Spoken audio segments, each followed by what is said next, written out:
दोस्तों नमस्कार। ये है मार्गदर्शन फॉर सिविल सर्विसेज। मैं अनुराग चौधरी। दोस्तों सामान्य अध्ययन वस्तुनिष्ठ प्रश्न संग्रह श्रृंखला में आज की वीडियो में हम सॉल्व करेंगे एनसीईआरटी आधारित भारत के भूगोल यानी ज्योग्राफी ऑफ इंडिया के महत्वपूर्ण प्रश्नों को, जो आपके आगामी परीक्षाओं जैसे सिविल सेवा परीक्षा, विभिन्न राज्यों की राज्य सेवा परीक्षा, बैंकिंग, एसएससी और रेलवे आदि के लिए बहुत ही उपयोगी है।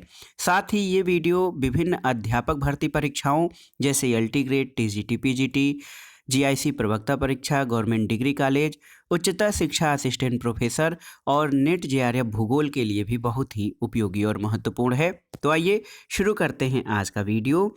सामान्य अध्ययन वस्तुनिष्ठ प्रश्न संग्रह श्रृंखला के अंतर्गत भारत के भूगोल का भाग 3। दोस्तों आज की वीडियो में हम जलवायु, मृदा और वनस्पति यानी प्राकृतिक वनस्पति से संबंधित महत्वपूर्ण प्रश्नों को सॉल्व करेंगे। तो आइए शुरू करते हैं आज का वीडियो। दोस्तों आज की वीडियो का जो पहला प्रश्न है, देखिए, मुंबई में पुणे की अपेक्षा अधिक वर्षा होती है, इसका कारण क्या है? ऑप्शन है मुंबई पवनाभिमुखी है, पुणे अधिक ऊंचाई पर है, मुंबई एक तटीय शहर है, या पुणे में मुंबई की अपेक्षा वनस्पति अधिक है। तो सही उत्तर क्या हो जाएगा? सही उत्तर आपका हो जाएगा ऑप्शन ए, मुंबई पवनाभिमुखी है। दोस्तों पुणे और नागपुर ये पश्चिमी घाट के पूर्वी भाग में पवनाभिमुखी या पवन विमुखी ढालों पर वृष्टि छाया प्रदेश में यानी शैडो जोन में स्थित हैं, और इस क्षेत्र की ऊंची ऊंची पर्वत चोटियों के कारण मानसूनी हवाएं इन क्षेत्रों में नहीं पहुंच पाती हैं और परिणाम स्वरूप इन क्षेत्रों में कम वर्षा होती है। मुंबई जो है पवनाभिमुखी यानी जिधर से मानसूनी पवनें चलते हैं उधर ढाल पर स्थित एक तटीय प्रदेश है, इसलिए मुंबई में पुणे की अपेक्षा अधिक वर्षा होती है। तो सही उत्तर हो जाएगा मुंबई में पुणे की अपेक्षा अधिक वर्षा होती है। इसका कारण ये है कि मुंबई पवनाभिमुखी यानी पवन जो है मानसूनी पवनों की दिशा की ओर ढाल पर स्थित एक तटीय प्रदेश है। इसके बारे में और जानकारी ले लेते हैं। दोस्तों किसी पर्वत श्रेणी के पवन विमुखी ढाल हवाएं जिस ढाल के सहारे नीचे उतरती हैं वहां पे स्थित क्षेत्र जहां औसत वर्षा अपेक्षाकृत अल्प होती है, इसको रेन शैडो एरिया या वृष्टि छाया प्रदेश कहते हैं। और पवनाभिमुखी ढाल पर आर्द्र हवाएं ऊपर उठती हैं और इनके संघनन से इस भाग में भारी वर्षा होती है, और इसी कारण मुंबई में पुणे की अपेक्षा अधिक वर्षा होती है। अगला प्रश्न है दोस्तों, भारत की जलवायु पर निम्नलिखित में से किसका प्रभाव नहीं पड़ता है? ऑप्शन है मानसून, गल्फ स्ट्रीम धारा, भूमध्य रेखा या हिंद महासागर का अस्तित्व। तो सही उत्तर है गल्फ स्ट्रीम धारा। दोस्तों देखा जाए तो भारतीय प्रायद्वीप में जो है हिंद महासागर में अवस्थित है और जिस पर मानसून और भूमध्य रेखा का प्रभाव पड़ता है। गल्फ स्ट्रीम महासागरीय धारा का प्रभाव भारत की जलवायु पर नहीं पड़ता है, क्योंकि ये महासागरीय धारा उत्तरी अटलांटिक महासागर में अमेरिका महाद्वीप के दक्षिण पूर्वी तट पर बहती है। तो देखिए भारत की जलवायु मुख्य रूप से मानसूनी जलवायु है, आप जानते हैं, और हिंद महासागर के अस्तित्व और भूमध्य रेखा के जो है भारत की जलवायु पर असर पड़ता है, गल्फ स्ट्रीम धारा का नहीं। अगला प्रश्न है, वर्ष में 50 सेंटीमीटर से कम वर्षा वाला क्षेत्र कौन सा है? ऑप्शन है आपके मेघालय, कश्मीर में लेह, कोरोमंडल तट या कोंकण तट। तो सही उत्तर क्या हो जाएगा? सही उत्तर हो जाएगा कश्मीर में लेह। कश्मीर में लेह क्या मतलब? अब लेह दोस्तों जो है ये सबसे कम जो है दोस्तों भारत में सबसे कम वर्षा वाला क्षेत्र है।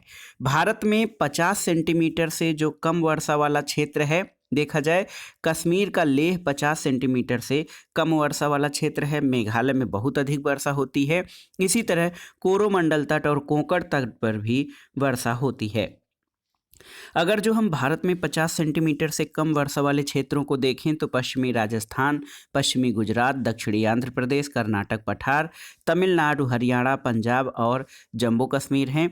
ये क्षेत्र या तो मानसून पवनों की दिशा में नहीं पड़ते या उनकी पहुंच से बहुत दूर रहते हैं।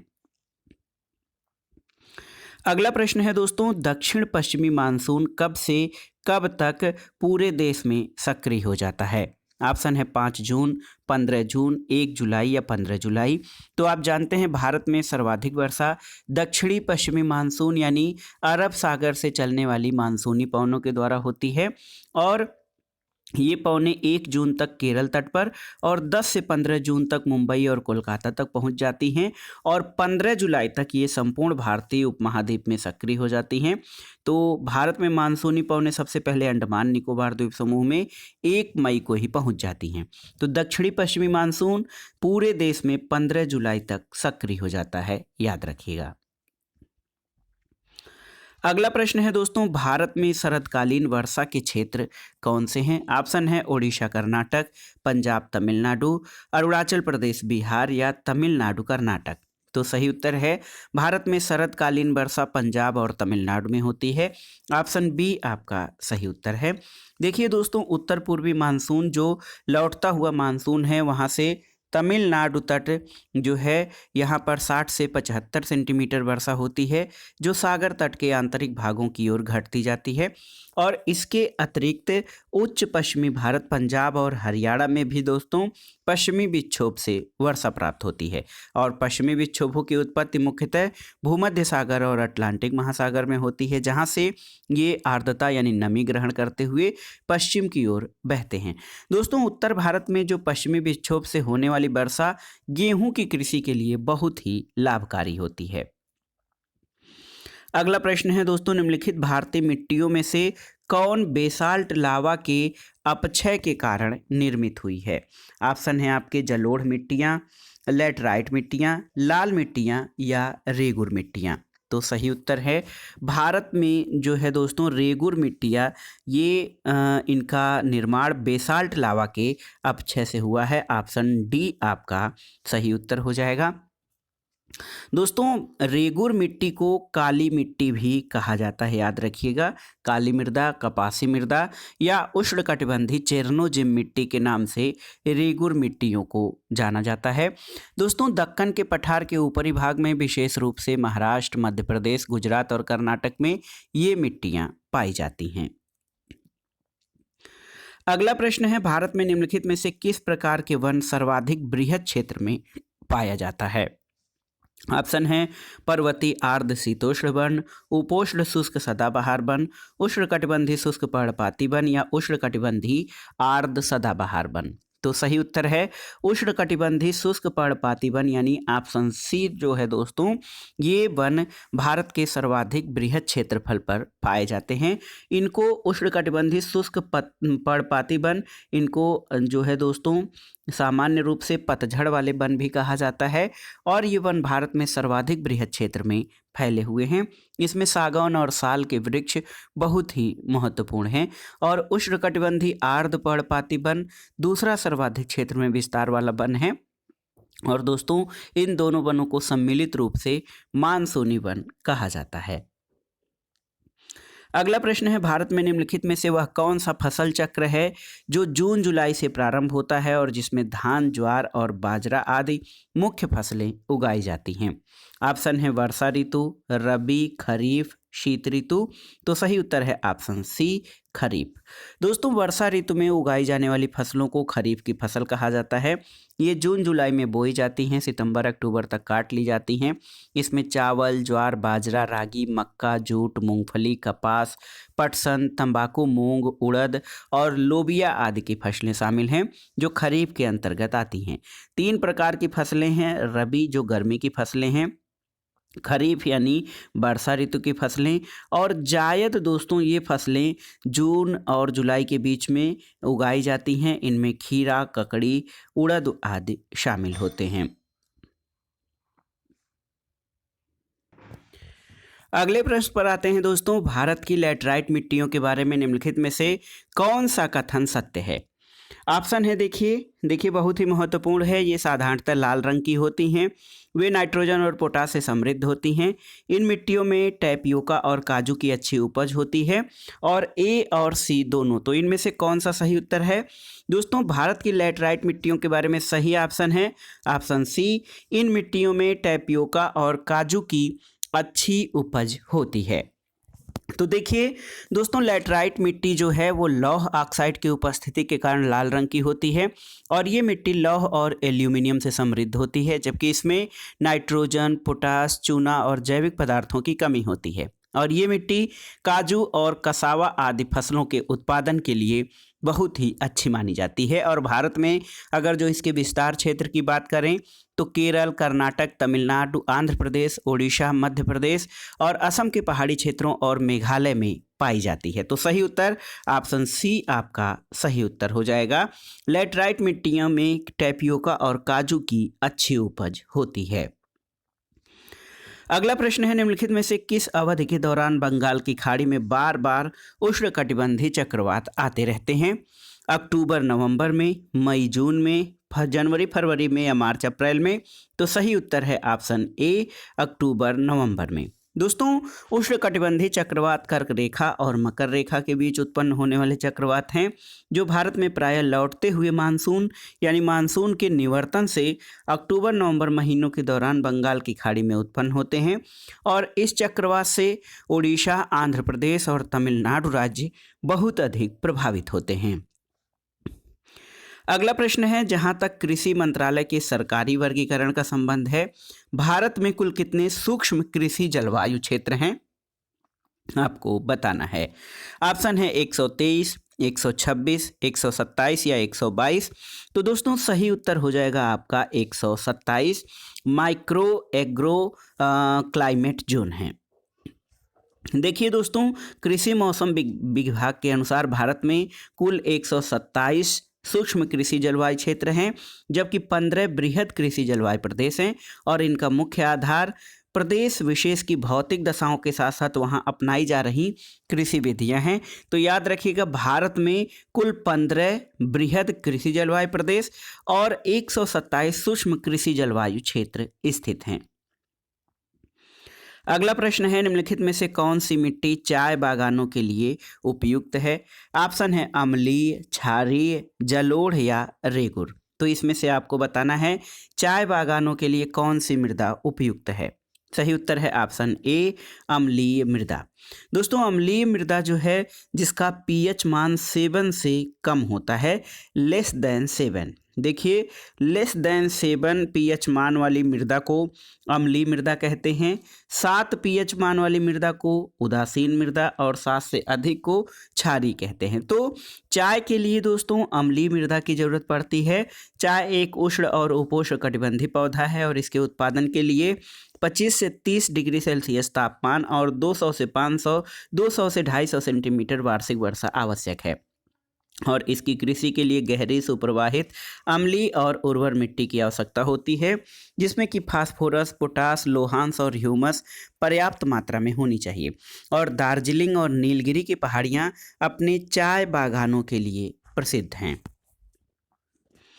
अगला प्रश्न है दोस्तों, निम्नलिखित में से किसे जंगल की आग कहा जाता है या जंगल की ज्वाला? तो सही उत्तर हो जाएगा ब्यूटिया मोनोस्पर्मा। ऑप्शन सी आपका सही उत्तर है, जिसको साधारण हिंदी में दोस्तों पलाश कहा जाता है। पलाश वृक्ष के लाल रंग के आकर्षक फूलों के कारण इसे फ्लेम ऑफ द फॉरेस्ट कहा जाता है। और आपकी जानकारी के लिए बता दें कि उत्तर प्रदेश का राजकीय पुष्प पलाश को घोषित किया गया है। अगला प्रश्न है दोस्तों, राल या रेजिन प्राप्त होता है किससे? ऑप्शन देखिए, चीड़ के वृक्ष से, देवदार के वृक्ष से, बुरांस के वृक्ष से या शीशम के वृक्ष से? तो सही उत्तर है ऑप्शन ए, चीड़ के वृक्ष से। दोस्तों, चीड़ या पाइन के वृक्ष से रेजिन या गोंद के समान हाइड्रोकार्बन युक्त द्रव मिलता है, जो वृक्षों की छाल और लकड़ी से प्राप्त होता है। अन्य वृक्षों की तुलना में चीड़ जैसे कोड़धारी वृक्षों से राल या जो रेजिन है वो बहुत अधिक मात्रा में मिलता है और इसका प्रयोग गोंद, लकड़ी की रोगन, तारपीन का तेल, सुगंध और अगरबत्तियां आदि बनाने में किया जाता है। अगला प्रश्न है दोस्तों, भारत का सबसे शुष्क भाग यानी ड्राई एरिया कौन सा है? ऑप्शन है जैसलमेर, राजस्थान का, लद्दाख, कच्छ या जबलपुर। तो सही उत्तर क्या हो जाएगा? सही उत्तर ऑप्शन ए, जैसलमेर। दोस्तों, भारत में पश्चिमी राजस्थान का जैसलमेर सबसे शुष्क क्षेत्र है, जहां 10 सेंटीमीटर से भी कम वर्षा प्राप्त होती है। और अरावली पर्वतमाला के पश्चिम में स्थित यह क्षेत्र वृष्टि छाया क्षेत्र यानी रेन शैडो एरिया में पड़ता है, जहां पर मानसूनी पवनें नहीं पहुंच पाती हैं और यहां बहुत कम वर्षा 10 सेंटीमीटर से भी कम होती है। इसलिए इसे भारत का सबसे शुष्क भाग कहा जाता है। और ये एरिया थार के मरुस्थल यानी जो ग्रेट इंडियन डेजर्ट है दोस्तों, उसका क्षेत्र है जहां पर वर्षा बहुत ही कम होती है। अगला प्रश्न है, तटीय क्षेत्रों के निकट किसके कारण रात के समय भूमि पर तापमान कम होता है? ऑप्शन है स्थल समीर, समुद्री समीर, तटों पर कम आबादी या स्थल समीर तथा समुद्री समीर दोनों। तो सही उत्तर क्या हो जाएगा? स्थल समीर के कारण। दोस्तों देखिए ऑप्शन ए आपका सही उत्तर हो जाएगा। स्थलीय समीर रात में उत्पन्न होती हैं और रात में जल की अपेक्षा स्थल शीघ्र ठंडा हो जाता है, इसलिए समुद्र पर निम्न वायु दाब और धरातल पर उच्च दाब बन जाता है, जिसके फलस्वरूप हवाएं स्थल से समुद्र की ओर चलने लगती हैं। और इसीलिए तटीय क्षेत्रों में क्या होता है, निकट जो स्थलीय समीर के कारण तापमान कम हो जाता है। तो ऑप्शन ए आपका सही उत्तर है। तटीय क्षेत्रों के निकट स्थलीय समीर के कारण रात के समय भूमि पर तापमान कम हो जाता है। अगला प्रश्न है दोस्तों, भारत के किस राज्य में सर्वाधिक वर्षा होती है? तो इसमें ऑप्शन बताने की ज़रूरत नहीं, आप जानते भी हैं कि भारत का मेघालय राज्य सर्वाधिक वर्षा वाला राज्य है। और दोस्तों यहाँ पे मेघालय में एक जगह है मासिनराम, यहाँ पर सर्वाधिक वार्षिक वर्षा होती है। ये मेघालय के पूर्वी खासी जिले में स्थित है। यहाँ पर औसत वार्षिक वर्षा 11,872 मिलीमीटर है। और मासिनराम के पहले दोस्तों चेरापूंजी सर्वाधिक वर्षा वाला स्थान था, जो कि मेघालय में ही स्थित है। अगला प्रश्न है दोस्तों, पौधों को सबसे अधिक जल किस मिट्टी से प्राप्त होता है? चिकनी मिट्टी, पांसु मिट्टी, बलुई मिट्टी या लोयम या दोयम मिट्टी? तो सही उत्तर है ऑप्शन ए, चिकनी मिट्टी से। दोस्तों पौधों को सबसे अधिक जल चिकनी मिट्टी से प्राप्त होता है, क्योंकि इस मिट्टी में जल धारण की क्षमता सबसे अधिक होती है। तो याद रखिएगा, पौधों को सबसे अधिक जल चिकनी मिट्टी से प्राप्त होता है। अगला प्रश्न है, देश की निम्नलिखित मिट्टियों में से किसे स्वतः जुताई की मिट्टी कहा जाता है? ऑप्शन है आपके जलोढ़ मिट्टी, लैटराइट मृदा, मरुस्थली मृदा या फिर कपास की काली मिट्टी। तो सही उत्तर है ऑप्शन डी, कपास की काली मिट्टी। दोस्तों काली मिट्टी में तीव्र जल धारण क्षमता पाई जाती है और ये भीगने पर ठोस और चिपचिपी तथा सूखने पर दरार युक्त हो जाती है और इसे जुताई की आवश्यकता नहीं रह जाती है। तो इसलिए काली मिट्टी को स्वतः जुताई वाली मिट्टी कहा जाता है। तो याद रखिएगा, काली मिट्टी को दोस्तों, कपास की काली मिट्टी को स्वतः जुताई योग्य मृदा कहा जाता है। अगला प्रश्न है और इस वीडियो का आखिरी प्रश्न है, निम्नलिखित में से कौन से कथन उष्णकटिबंधीय सदाबहार वनों के संदर्भ में सत्य हैं, आपको बताना है। देखिए दोस्तों, ये वन शीत और शुष्क प्रदेशों में पाए जाते हैं, तो ये सही नहीं है उष्णकटिबंधीय सदाबहार वनों के बारे में। इन वनों में वार्षिक वर्षा 200 सेंटीमीटर से अधिक होती है, सही है। ये वन बिरले नहीं बल्कि घने होते हैं, उपर्युक्त में से कोई नहीं। तो सही उत्तर क्या हो जाएगा? सही उत्तर हो जाएगा ऑप्शन बी, उष्णकटिबंधीय सदाबहार वन ऐसे क्षेत्रों में पाए जाते हैं जहां पर वार्षिक वर्षा 200 सेंटीमीटर से अधिक और औसत वार्षिक तापमान 22 डिग्री सेल्सियस से अधिक होता है। दोस्तों यहाँ पर उष्णकटिबंधीय वन सघन और विभिन्न स्तरों वाले होते हैं। इनके पेड़ों के पत्ते गिरने, फूल आने और फल लगने का समय अलग अलग होता है, इसलिए ये वर्ष भर हरे भरे दिखाई देते हैं। और इन वनों में रोजवुड, महोगनी, एनी, एवोनी और मैपल आदि प्रमुख प्रजातियां पाई जाती हैं। इन वनों को सदाबहार वन भी कहा जाता है। तो उष्णकटिबंधीय सदाबहार वन जो होते हैं दोस्तों, इनमें वार्षिक वर्षा 200 सेंटीमीटर से अधिक और तापमान जहां पर 22 डिग्री सेल्सियस से अधिक होता है, वहां पर ये उष्णकटिबंधीय वर्षा वन पाए जाते हैं। और दोस्तों सबसे महत्वपूर्ण बात यह है कि उष्णकटिबंधीय सदाबहार वनों में सर्वाधिक जैव विविधता या बायोडाइवर्सिटी पाई जाती है। तो ये था आज का वीडियो। इसमें आपने देखा भारत के भूगोल के अंतर्गत जलवायु, मृदा और प्राकृतिक वनस्पति से संबंधित ऐसे महत्वपूर्ण प्रश्नों को सॉल्व किया है आपने, जो आपके आगामी परीक्षाओं के लिए बहुत ही उपयोगी और महत्वपूर्ण है। आप इन प्रश्नों को तैयार कर लीजिएगा। दोस्तों, वीडियो आपको कैसा लगा हमें कमेंट बॉक्स में ज़रूर बताइएगा। वीडियो को लाइक करें, शेयर करें और इस चैनल मार्गदर्शन फॉर सिविल सर्विसेज को सब्सक्राइब करें। वीडियो देखने के लिए धन्यवाद दोस्तों। नमस्कार।